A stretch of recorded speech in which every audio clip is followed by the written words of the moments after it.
E aí, pessoal, tudo bom? A gente está passando aí por esse período de isolamento social e, por isso, nossos vídeos tiveram que ser reformulados. A gente da consultoria ficou esse tempo sem produzir material, mas nós estamos de volta tratando ainda de educação, tratando ainda sobre analfabetismo funcional, tratando ainda de meios para que os professores possam exercer melhor o seu trabalho e possam tirar um melhor desempenho dos seus alunos. E para celebrar essa retomada, essa volta do canal e essa reformulação que vai abordar temas que são essenciais hoje, como o uso de tecnologias, ensino híbrido e o que esperar na educação daqui para frente, eu vou exibir para vocês uma live que eu fui convidado a participar agora no final de julho. Eu participei de uma live no canal da professora Gabriela Castro, o canal Inteligência Sem Limites no YouTube. Tem o link do canal aqui embaixo, onde vocês podem conferir todo o trabalho dessa professora e conferir a live que foi feita nessa data. E eu vou trazer para vocês, para abrir o canal, já que a gente está falando de analfabetismo funcional, como combater esse analfabetismo durante a pandemia, eu vou colocar para vocês o material que foi gerado a partir desse bate-papo fantástico e bem esclarecedor sobre o tema. Ele vai ser dividido em 3 partes. Então, a primeira parte vocês vão ver agora e depois eu vou colocar a segunda e a terceira parte abordando o tema. Valeu, galera? Então, vou soltar a vinheta e fiquem com a primeira parte da nossa conversa sobre analfabetismo funcional, como combater o analfabetismo funcional nessa pós-pandemia. Valeu, galera. Um abraço e não se esqueçam, deixem um like no vídeo, deixem um joinha aqui embaixo, curtam a página, compartilhem, espalhem o máximo possível para que a gente possa melhorar a educação desse país. Valeu!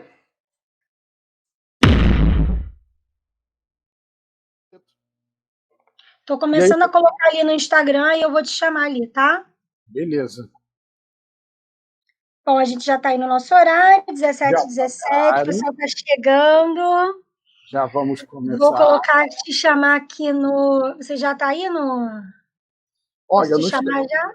Eu não abri no Instagram. Peraí, deixa eu abrir meu Instagram. Então, tá. Abre o Instagram, que eu vou te chamar.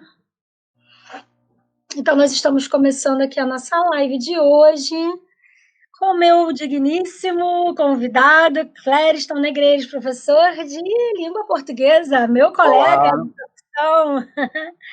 Seja bem-vinda, Poemas para Deus. A Gessilene tem um livro chamado Poemas para Deus. Então, ela tem aí tem um Instagram aí, escritora Gessilene, quem tiver interesse de conhecer, de comprar o livro. Pronto, já vou te convidar aqui. A gente vai esperando mais um pouquinho, o pessoal ir entrando, mas depois fica gravado, aí as pessoas ficam à vontade para... Ó, já chegou aí. Olá! Agora você vê isso, né? Quando eu era criança... Bom, quem vai chegando aí vai dando boa noite, vai colocando aí, se tiver alguma pergunta, conforme a gente for fazendo aqui, estamos aqui para isso. Seja bem-vinda, Camila aí no Instagram. Quando eu era mais nova, ô Clériston, quando eu era criança, né, eu pensava assim, imagina se um dia a gente tiver um telefone que dê para falar com a pessoa olhando no rosto da pessoa. Mas eu achava que era uma coisa assim, absurda. É engraçado, assim, em literatura, uma vez na época que eu estava na graduação, eu comprava uma revista especializada em literatura. E aí, nessa revista, tinha uma matéria sobre o Júlio Verne. E aí me chamou a atenção que um dos últimos contos que ele escreveu, ou o último conto que ele escreveu, isso lá por volta de 1901, 1902, ele escreveu o seguinte, a cena era a seguinte, eu li os primeiros parágrafos desse conto. Só um casal. Vocês que estão aí no Instagram, se vocês quiserem migrar aqui para o YouTube, tá? Fica melhor. À disposição, né, aqui do vídeo, a gente está aqui no YouTube também, no meu canal, a professora Gabriela Castro, Inteligência Sem Limites. Então, quem tiver aí no Instagram, quiser vir aqui para o YouTube, é melhor, tá bom? Pode falar. E aí, nesse conto, era interessante isso que você está falando, que se tivesse um telefone e pudesse falar cara a cara, que nesse conto é de 1901, o início da telefonia e tudo mais, e a cena era a seguinte, era um casal, o marido em Nova York e a esposa em Paris, e eles fazendo uma refeição juntas via videochamada. Dentro do que ele imaginou ser uma videochamada, eram os dois diante de uma tela, e eles se comunicavam através dessa tela. Veja só, não tinha nem transmissão de rádio e ele já prevendo uma videochamada. E ele fazendo a refeição em Nova York, tomando café na empresa, e ela em Paris já almoçando. Ela na casa deles e ele no escritório em Nova York. Então imagina que isso até bem pouco tempo era coisa de 1901. 1901, lá. Ou seja, bem antes dos Jetsons, que a gente imaginava carro voador e aquela tela falando, a gente já tinha essa possibilidade, essa ideia. Bom, então vamos pegar esse gancho aí para a gente dar um pontapé aí no nosso.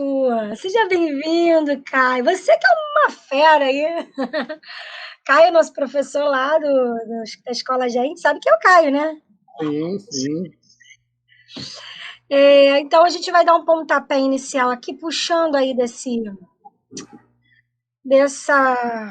seu comentário. Nós estamos no século XXI, né? Na pós-modernidade. Sim. E mesmo estando na pós-modernidade, nós temos aí uma grande dificuldade, que é essa questão aí que nós colocamos, né, como nosso tema da live de hoje, que é a questão do analfabetismo funcional, e o que nós podemos fazer em relação a isso nessa pós-pandemia, né? Tem que ter cuidado, que tem umas palavras aí que a gente fala que o YouTube derruba nosso vídeo. Melhor não repetir essa palavra que eu disse agora. Pois é. Não repetir essa palavra, não. Então... No porvir. Isso, é. Então, eu estou aqui com o professor Clériston, que estuda bastante a respeito disso, essa questão do analfabetismo funcional. Ele vai falar um pouco para a gente, vamos começar aí falando a respeito de estatísticas em relação aí ao exame de PISA. Boa noite, Grupo Staccato, meu esposo, seja bem-vindo. Então, pode começar a falar aí, Clériston, né, a respeito disso, dessa questão. Seja bem-vinda, Débora. Com relação aos números, assim, já há algum tempo eu venho acompanhando os números do PISA, que tinha uma relação com a linha de estudo que eu vinha fazendo sobre capacitação de professores, sobre como melhorar o resultado dos alunos. Então, quando saiu o resultado de 2015, e, na verdade, acompanhando os resultados desde o início dos anos 2000, ficou evidente o seguinte: a educação brasileira falhou. Em que sentido? Porque de lá para cá, do início dos anos 2000 para cá, e culmina nos números de agora, a gente só teve um decréscimo de posições nos rankings internacionais de avaliações. A gente tem o PISA, para quem não conhece a nomenclatura, grosseiramente um exame internacional que mede a qualidade do ensino dos países associados ao exame. Ele é base para a OCDE, inclusive, e esse exame mede a proficiência em leitura, ele mede o conhecimento na área de ciências naturais e mede o conhecimento em matemática. Se a gente parar para pensar, a base educacional se resume a esses três conhecimentos. Eu digo, a base porque você tem que ser um leitor proficiente para você entender as demais disciplinas, você tem que ser ter raciocínio lógico, entender das operações básicas, entender a dinâmica da resolução de problemas inerente à matemática e, óbvio, conhecimento de ciências até para conhecer o funcionamento do próprio corpo. E o que se vê aqui é o Brasil nas últimas posições. A gente tem aí um ranking de 77 países e, por exemplo, nos números que a gente apresenta, eu peguei os números de 2018, que é o mais recente, por exemplo, a gente não teve muita diferença em leitura. A gente estava na 59ª posição, foi para a 57ª. Olha, rapaz, é triste, né? Praticamente uma vitória de pirro. E aí a gente tem o Brasil caindo em matemática e caindo em ciências. Então, o que a gente vê aí é um resultado muito aquém do que se investe em educação. É um resultado muito aquém do que poderia ser feito. E aí eu não Então vou você acha que o investimento na educação é um bom investimento? Esse é um ponto importante a se colocar. A gente ouve muito, e eu já questiono muito essa questão do investimento, que as pessoas quando eu digo as pessoas colocam, tanto profissionais de educação, coordenadores, diretores, professores, pedagogos, pessoas que trabalham na educação, e até o leigo que tem o filho na escola ou que quer fazer uma faculdade. É quase um chavão, é um senso comum, todo mundo fala, tem que se investir em educação. E o meu questionamento é, investir de que maneira? Porque, por exemplo, se a gente pegar os dados, eu estou pegando como parâmetro dos anos 2000 para cá, por exemplo, de 2003, entre 2003 e 2006, a gente teve um aumento do PIB, ali no início dos anos 2000, e junto com esse aumento do PIB, a gente teve uma redução da natalidade. Então, de lá para cá, a gente teve dois fenômenos que estão ligados justamente a essa questão do investimento. A gente teve um aumento real substancial do produto interno bruto, uma quantidade menor de crianças, e considerando que o investimento em educação vem do PIB, a gente teve aí, só olhando dessa maneira, mesmo que não tivesse acrescentado mais percentuais, a gente já teria um valor maior para se investir por criança na educação. Somado a isso, o que a gente tem? Dentro dos planos governamentais e dos planos de desenvolvimento da educação que estão aí até 2024, a gente teve um aumento significativo de valores. Para mensurar em números, para que isso fique bem claro, hoje o Brasil investe, por exemplo, 6,4% do PIB.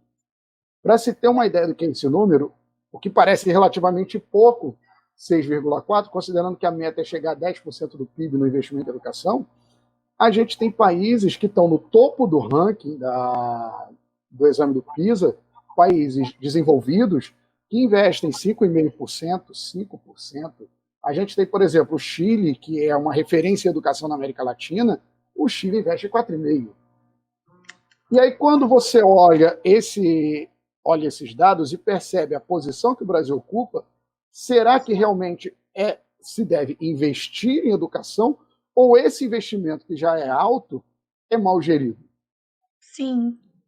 Esse é o ponto. Tem a questão da corrupção também, né?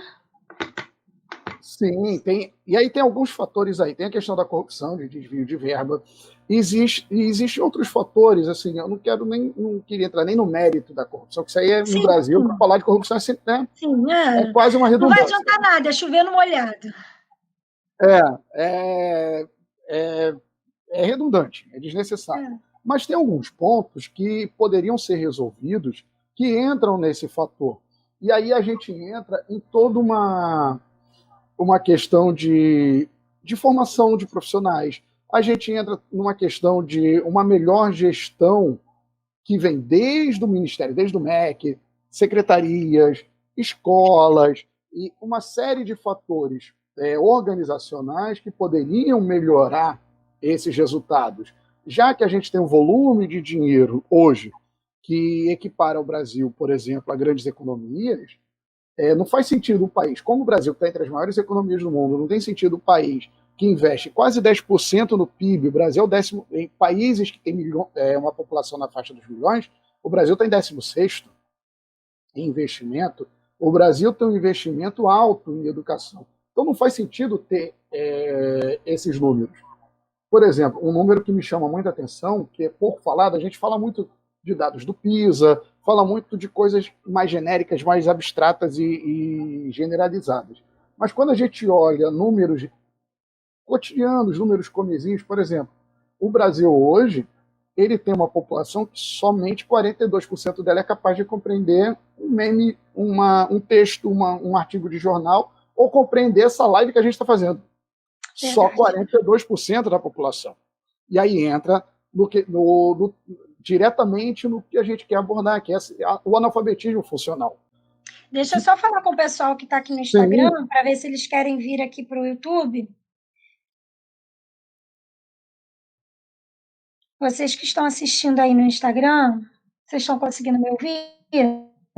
Tá dando para ouvir? Se vocês quiserem, vocês podem vir aqui para o YouTube, no meu canal, professora Gabriela Castro, Inteligência Sem Limites. E aí o vídeo tá melhor, o som tá melhor, eu acho que tá mais confortável aqui. Quem quiser vir, tá? Fica à vontade. Bom, pode continuar, professor. Vai. Então, Aí que tá interessante. Como eu estava falando, então essa questão do analfabetismo funcional, acho que seria o primeiro ponto a se combater, que eu acho que ajudaria muito e resolveria muito outras questões na área de educação. Claro, tem a questão técnica, tem a questão dos professores, mas se a gente tem uma população que consegue compreender um simples texto de jornal, compreender um artigo acadêmico, é capaz de compreender até um meme, uma piada em rede social, a gente começa a sanar alguns problemas, porque a gente vai ter profissionais de ensino que também têm uma melhor compreensão de leitura, a gente vai ter profissionais das diversas áreas da sociedade que vão ser mais aptos e mais competentes nesse mister.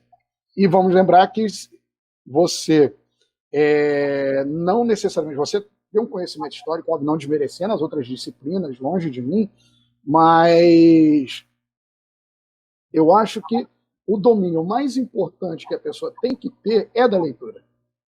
Sim, porque a leitura ela vai proporcionar a essas pessoas, a nós, qualquer um de nós,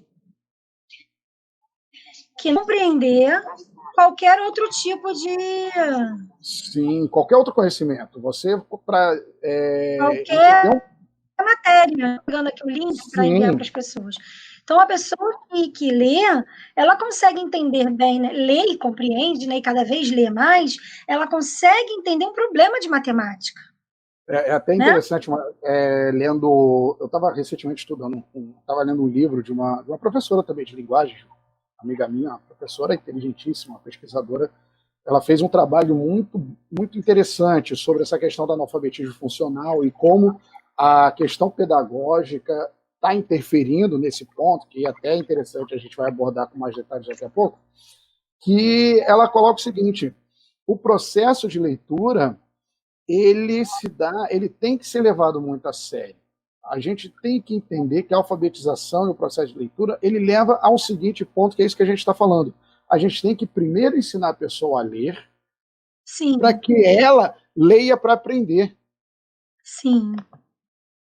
É uma relação quase simbiótica, que se retroalimenta. A pessoa tem que aprender a ler, aí ela lê para aprender. E aí ela aprende a ler mais, e, consequentemente, ela vai usando esse domínio para aprender diversas áreas do conhecimento. Isso. A leitura eu considero assim, a leitura, por tudo que a gente vê, né, como professor, nós não fazemos alfabetização, mas a gente vê nos nossos alunos a falta desse hábito e desse ensino a respeito da leitura. Né? Porque é um ensinamento, a gente precisa ensinar para a criança a importância, ensinar como, ficar enchendo o saco da criança, não, é levando o recurso até ela, ou seja, um livro que a ela seja interessante, porque também não adianta, quando a criança está aprendendo a ler, a gente pegar coisas que para ela não faz sentido. Né? Sim, totalmente, totalmente. Uma bronca que eu sempre tive na área de educação, assim, dando aula, vendo conteúdos programáticos, quando eu trabalhava com Fundamental 2, principalmente, e durante muitos anos eu trabalhei com Fundamental 2, ensino médio, hoje eu estou mais focado com o ensino médio.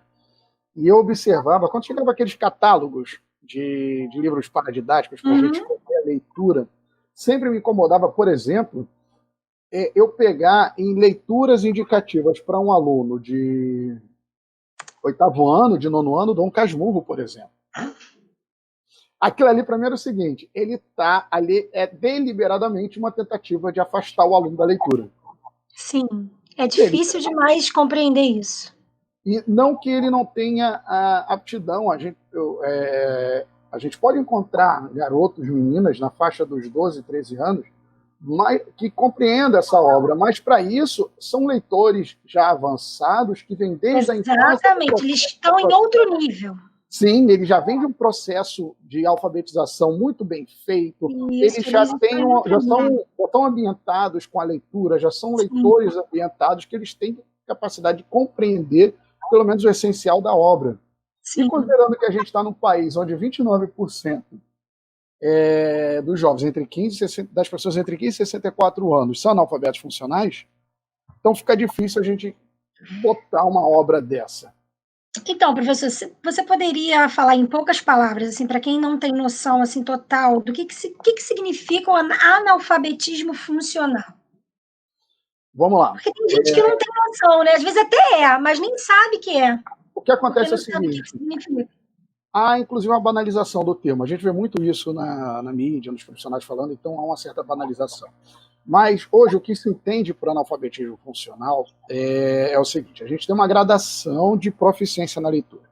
Então, a gente tem divididos as pessoas que não têm capacidade de compreensão de leitura em níveis de gradação. O nível mais absoluto é aquele analfabeto absoluto, aquela pessoa que não consegue identificar nem o próprio nome, que não consegue decodificar nenhuma letra, ele não consegue associar fonemas com grafemas, ou seja, ele não associa o som do que ele fala e do que ele ouve com as letras. Então, Sim. esse é o analfabeto absoluto. A gente conseguiu diminuir muito, de 1988 para cá. Hoje a gente tem 8% de analfabetos nessa condição, de analfabetos absolutos.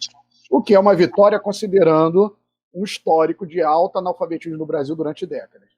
Hoje, a maioria dos analfabetos absolutos estão na faixa dos 65 anos e faz sentido, que são aquelas pessoas que sofreram com esse problema anos atrás. Só que a gente tem umas duas faixas, pelo menos. A gente tem os analfabetos rudimentares, que entram no rol desse analfabetismo. Os rudimentares, eles são capazes de identificar o próprio nome, conseguem ler palavras simples, conseguem escrever palavras muito simples, mas eles não conseguem, por exemplo, ler uma frase, ler um texto completo. Porque eles leem algumas palavras, mas eles não conseguem ler um texto pequeno, uma frase inteira com compreensão, né? Nada disso. Por exemplo, se escrever assim, ônibus, ele vai ver. Mas ele não é capaz, por exemplo, de aquela palavra ônibus que ele viu ali, às vezes ele não consegue nem associar com a imagem sonora do ônibus. Então, são aquelas pessoas que mal conseguem escrever e ler o próprio nome. E coisas muito simples. Por exemplo, nessa faixa já é assustador. Nós temos 21% da população nessa faixa. E aí a gente entra... É um número alto, a meu ver. E aí a gente entra no analfabeto funcional. O analfabeto funcional, que é o mais comum, que é essa faixa maior de 29%, é aquela pessoa que ela consegue decodificar as palavras, ela consegue identificar uma palavra, ela escreve, só que, por exemplo, ela é incapaz de compreender uma matéria de jornal, ele é incapaz de fazer conexões de intertextualidade, ela é incapaz, por exemplo, de assimilar o que ela está pensando, a ideia que ela tem, ela não consegue transpor isso para o papel. Ela consegue verbalizar, mas ela não consegue escrever, por exemplo, o que ela está verbalizando. Aquela dificuldade, a gente cansa de ver isso em sala de aula. Alunos falarem, eu sei o que é, mas eu não sei como botar no papel. Sim, sim. Muito triste, né? É complicado, então, essa incapacidade de produzir um texto, essa incapacidade de compreender um texto. A pessoa não consegue ler um livro, por exemplo, às vezes uma matéria de jornal, ela não consegue entender as sutilezas do texto, ela não consegue diferenciar, por exemplo, o que é um texto metafórico de um texto literal. Então, essas sutilezas que a leitura permite, que um leitor proficiente é capaz de fazer, o analfabeto funcional não faz. E aí a gente tem pessoas nos mais diversos graus de formação, que isso não é só de pessoas que têm baixa formação, que estão nessa faixa, a gente tem aí pessoas com nível superior, com especializações, com mestrados, com doutorado, e que acabam se enquadrando nessa categoria. Que são pessoas que tiveram a sua formação precária lá atrás na alfabetização e levou a esse problema, que isso tem a ver com a alfabetização, principalmente, essa questão da capacidade. E então, professor, Por exemplo, né, a pessoa chega na faculdade. Vê se você acha que tem a ver com isso. Muita gente acaba desistindo de algum curso na faculdade, ou até mesmo ensino médio, quando a pessoa volta a estudar, né? Porque não tem aquela forçação de barra do pai e da mãe. Você já está mais velho, você está voltando a estudar porque você precisa, você quer, mas acaba desistindo porque não consegue se adequar a essa situação de caramba, o professor fala, manda fazer um resumo, não sei fazer. Olha, Manda Gabriela, fazer eu uma acho que dissertação, não sei nem o que é. não, e assim, na verdade, a situação eu acho que é muito pior. E aí entra a questão da gestão, e aí entra a questão do Ministério da Educação, entra as secretarias e todo o arcabouço teórico por trás, que toda uma questão política que acaba levando a uma situação que é muito pior do que isso que você está falando. Que se a gente tem um nível educacional onde a pessoa é um analfabeto funcional, ele tem dificuldade de compreensão de leitura, ele lê, alfabetizado, conclui o ensino médio, ele entra na faculdade e chega lá, ele não consegue acompanhar. A gente tem a universidade mantendo o nível acadêmico, o nível de pesquisa aqui em cima, e a pessoa é que não acompanha. Só que o que acontece é muito pior, porque eu vou dar um exemplo de uma situação na minha graduação. Eu fiz a minha graduação já tem quase 20 anos. E são coisas Sim. episódicas que você entende como é que já era um problema lá e a coisa só se agravou. E o que é mais assustador é que essas pessoas se formaram e hoje são profissionais de ensino. Eu já escutar de colegas de classe, de Isso é turma, bem difícil. se orgulharem de ter concluído a graduação de português e literatura, por exemplo, e nunca ter lido Dom Casmurro ou algum outro clássico, que é leitura obrigatória, por exemplo. Eu, na sala de aula, eu ter colegas, eu já está no terceiro, quarto período, e colegas de sala questionarem o professor, a disciplina ser literatura portuguesa, ou seja, a gente teria que ler obras literárias de literatura portuguesa, e a pessoa questionar que tinha que ler livros. Só que o mais absurdo é que essa pessoa conclui a graduação. E aí a gente começa a ver um ciclo de cursos universitários, de graduações, principalmente na formação de professores, que começa a nivelar por baixo de tal maneira que hoje a gente tem um fenômeno de ter pessoas formadas que nunca pegaram uma obra conceitual, que se formou na faculdade inteira lendo xerox, lendo só um capítulo, 2 capítulos de uma obra só para fazer uma prova.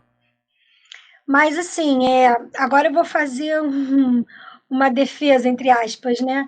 Eu acho que isso parte do professor, né? Sim, sim. Porque, por exemplo, na minha Aí faculdade, entra no que eu falei de gestão. fiz uma faculdade federal, né? E o que mais tinha era fascículos em xerox para a gente tirar. É verdade. É Não, e aí, óbvio. por exemplo, É óbvio que nem todo mundo tem dinheiro para comprar todos os livros. Eu também não tinha. Mas eu acho que algumas coisas são primordiais. sim, Né? sim. E a maioria, eu comprava livro na dificuldade, mas eu comprava porque eu sou apaixonada por livro, mas a maioria das pessoas, mesmo que podia, ela vai comprar livro para quê se ela pode tirar xerox? Pois é, assim, até com relação a isso, e aí, assim, claro, tem a questão do professor, e aí entra na questão da gestão da aula, do professor, que eu vou abordar esse ponto também, e tinha a questão também da pessoa que já tinha a dificuldade de leitura, e aí entra esse gancho do analfabetismo funcional, que é o seguinte: se eu não tenho facilidade para compreender, se para mim é sofrido esse processo de leitura, que tem uma explicação para isso, que muitas vezes a pessoa ela é assim, ela não é porque ela quer. E essas pessoas elas querem ler, elas tentam ler, mas acaba que é um processo muito sofrido, muito cansativo para essa E é pessoa. uma bola de neve, né? É uma bola de neve, e isso tem uma questão cognitiva aí. Então, um episódio que aconteceu, novamente, um episódio da época da minha graduação, que era o seguinte: quando eu estudei cultura clássica, e aí o professor ele falou que ia fazer a seguinte avaliação: ele daria 2 questões, ele selecionou 5 obras clássicas da literatura grega antiga. Uma delas era a Ilíada, tinha a Oresteia, então ele pegou uma série de obras, pegou 5 obras, e aí ele ia pegar 2 perguntas de cada obra e colocar na prova. Nós teríamos que escolher uma obra e responderíamos 2 perguntas. E aí ele falou o seguinte: da Ilíada, eu vou colocar o primeiro canto. As duas perguntas eu vou tirar do primeiro canto da Ilíada. Para quem não conhece essa nomenclatura, o canto, a Ilíada é um texto poético, é um grande poema, é uma narrativa em forma de poema, e nesse tipo de narrativa, cada capítulo é um canto. Pois bem, alguns alunos se deram ao trabalho de ler a obra inteira. Eu li a obra inteira porque eu pensei, ele vai tirar do canto primeiro, mas vai que o que ele pergunta do canto primeiro tem alguma relação com o texto todo. Então eu li a obra inteira. Mas muita gente só pegou a xerox do primeiro canto e foi exatamente o raciocínio que eu e alguns colegas meus tiveram. A pergunta que era do primeiro canto, para você conseguir responder aquela pergunta referente ao primeiro capítulo, você teria que ter lido o livro inteiro. E aí a questão é a seguinte, essa pessoa, hoje essas pessoas, muitas já estão em sala de aula há muitos anos. E aí entra, e novamente, quando eu falo do professor, quando eu falo do professor em sala de aula, da dificuldade de não colocar, no fundo, o profissional do ensino, nós profissionais de ensino, somos tão vítimas quanto os alunos. E, na verdade, a gente entra num ciclo que é um círculo pernicioso, que é uma má formação escolar, uma má alfabetização. Essa má alfabetização leva a pessoa a entrar na faculdade com uma dificuldade de leitura. E aí essa pessoa entra no curso, e aí o que é mais triste, os cursos de magistério, os cursos de educação, o que é meio paradoxal, considerando que o professor, o educador, ele forma os outros profissionais, mas para você ser um profissional de ensino, você passa a ser um aluno média 5. Sim. Aí aquele aluno média 5, ele vai para a faculdade de licenciatura ou de pedagogia porque muitas vezes ele não conseguiu entrar no que ele queria, direito, engenharia ou medicina, e aí ele vai estudar letras, vai estudar matemática, vai fazer biologia, e aí entra na faculdade de licenciatura porque ele tem dificuldade, teve dificuldade a vida inteira. Então, e aí na faculdade também não há uma qualidade de preparo desse profissional. Só para ficar nessa questão de como nós profissionais de ensino, somos vítimas de toda uma máquina educacional que leva esse analfabetismo funcional e leva esses números que eu falei no começo, não sei se você sabe, o percentual de matérias, por exemplo, voltadas a ensinar o professor da aula, a capacitar o professor da aula e prepará-lo para a sala de aula, não chega a 10%. Não. Não chega a 10%. Gente, o que é, assim, vou falar de mim, né? O que eu aprendi na faculdade, que eu uso em sala de aula, é muito pouco. Eu costumo dar um exemplo, assim, É muito pouco. Não é só pouco, não. Eu costumo... Uma coisa que me chocou quando eu entrei para a faculdade, porque assim, eu venho de uma família de professores.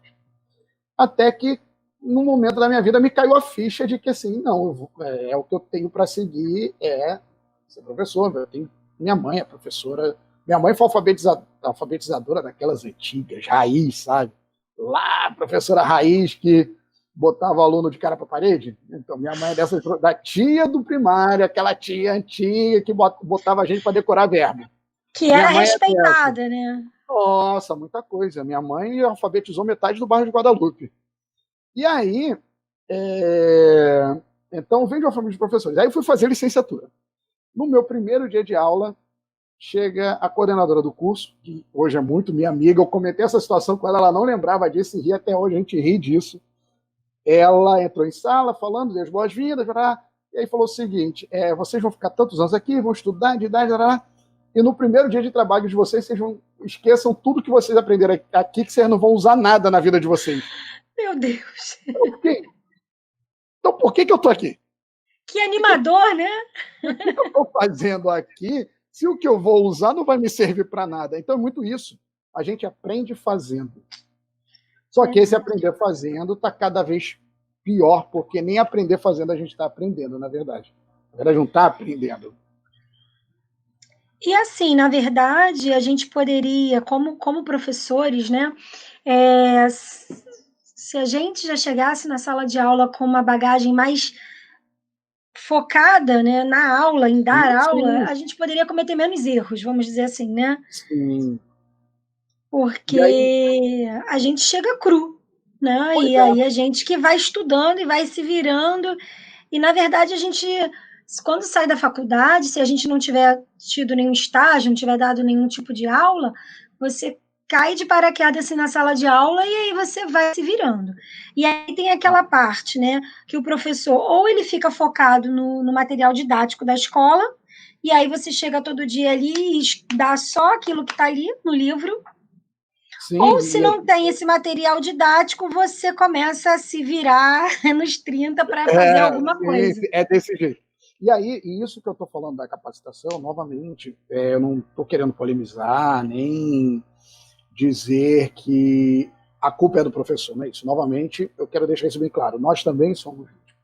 E o que acontece é que a gente está muito longe de muitos estudos eficientes. Eu acho que se, por exemplo, começasse a investir em formação do professor, e não só formação técnica dele aprender da aula, mas principalmente formação científica. Intelectual, né? Intelectual, sim. Eu me surpreendi recentemente, lendo, vou citar novamente essa minha amiga, o nome dela é Kátia Simone Benedetti, e ela escreveu um livro incrível, chamado A Falácia Socioconstrutivista. E o título ele é provocativo. A gente está imerso no ensino socioconstrutivista. Socioconstrutivista, o título do livro. É esse livro aqui. Estão vendo aqui a capa? Da Simone Benedetti. E apesar do título ser um tanto provocativo, eu gostei dessa provocação, que aí desperta. Você acaba procurando para ler, até se for o caso, para falar mal, para dizer que ela está errada. Mas o que me impressionou, que assim, ela fez um trabalho belíssimo de pesquisa e ela buscou autores, tanto no Brasil quanto lá fora, que estão antenados com o que há de mais moderno em estudos de neurociência, voltados à educação de um modo geral, mas voltados para a leitura.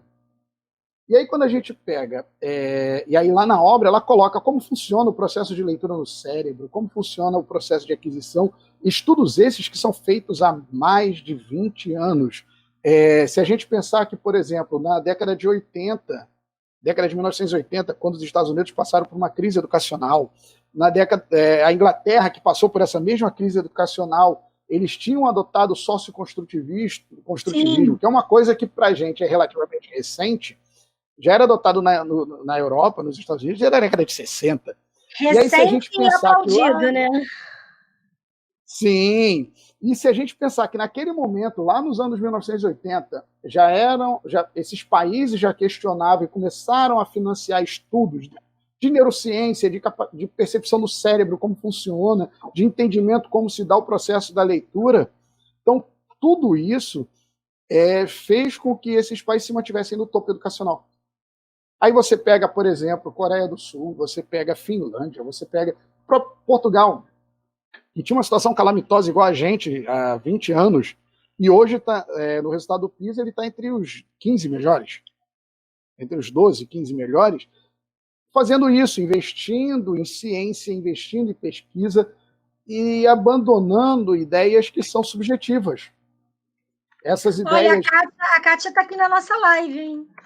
Sim, minha amiga querida, de coração, professora brilhante, tenho uma admiração profunda por ela, o livro dela é fantástico. Beijo, Kátia. Agora eu tenho que comprar esse livro. E aí, galera, gostaram dessa primeira parte? Então, esse foi o início da nossa conversa sobre analfabetismo funcional. Daqui a alguns dias eu vou colocar a segunda parte para vocês, então fiquem atentos e até a próxima. E não se esqueçam, deixem o like, curtam, compartilhem a página, ativem o sininho e sigam a KJ Consultoria Educacional. Valeu, gente. Um abraço a todos.